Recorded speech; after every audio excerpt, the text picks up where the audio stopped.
A paz do Senhor, povo de Deus. Estou aqui no trânsito, estamos indo fazer um exame para check-up do coração. Mas enquanto a gente dirige, vamos falando aqui com vocês a respeito das coisas do reino de Deus. Nesse vídeo eu vou gravar uma sequência de 2 ou 3 vídeos, e eu quero gravar e falar contigo a respeito do Deus que é amigo. Lá no paraíso, quando Adão pecou, o primeiro ato de pecado de Adão, o primeiro reflexo do seu pecado foi se esconder. E Deus tinha uma hora marcada, ele tinha um período do dia, na viração do dia, ele vinha se encontrar com Adão, todos os dias. E Deus é Pai.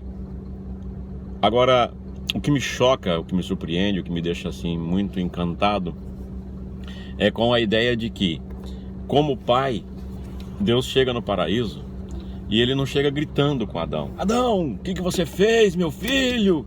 Olha o tamanho do prejuízo que você deu para o meu plano divino, né? Eu criei um plano tremendo para o homem e você estragou tudo. Não, Deus não chega falando nada disso. Deus chega falando suavemente no paraíso: Adão, onde você está, Adão?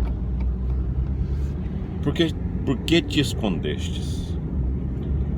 E Adão vem e fala: porque eu tive medo, estava nu, né? A nudez do homem não revela o seu corpo em si. A nudez do homem no texto é uma linguagem literal, mas ao mesmo tempo poética, querendo fazer uma alusão ao quanto o descortinar do pecado mostra o quanto ficamos distantes de Deus. A nudez do homem faz com que o homem perceba o quanto Deus é santo e não pode coadunar, não pode colaborar, não pode concordar com o pecado. Deus chega no paraíso, seu plano de um ser humano perfeito acaba de ser violado, mas não pego de surpresa, porque Deus é onisciente. E Deus chega no paraíso suavemente: Adão, onde você está?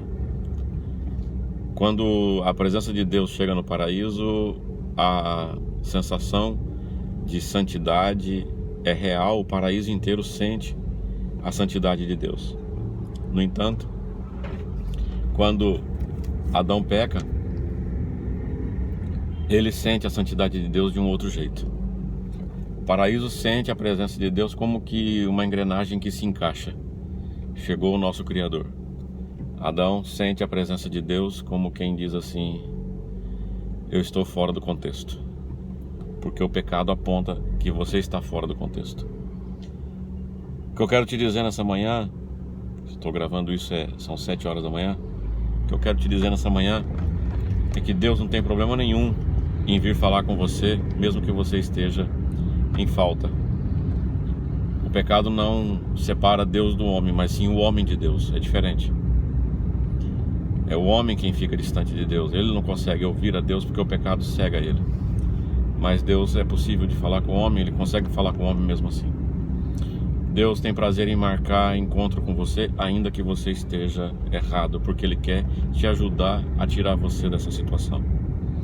Deus não rejeita o homem por causa do pecado, pelo contrário, Ele usa de sua misericórdia.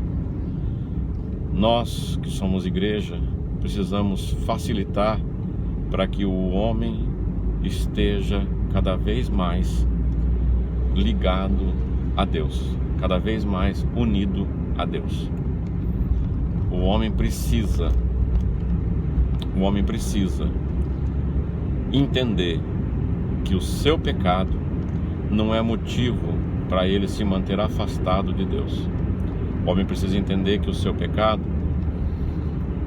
é motivo para ele buscar a Deus e corrigir o seu pecado. Senão nós vamos cair numa coisa que vai ser rotineira e vai ser o ato de se acostumar com o pecado. O homem não pode se acostumar com o pecado.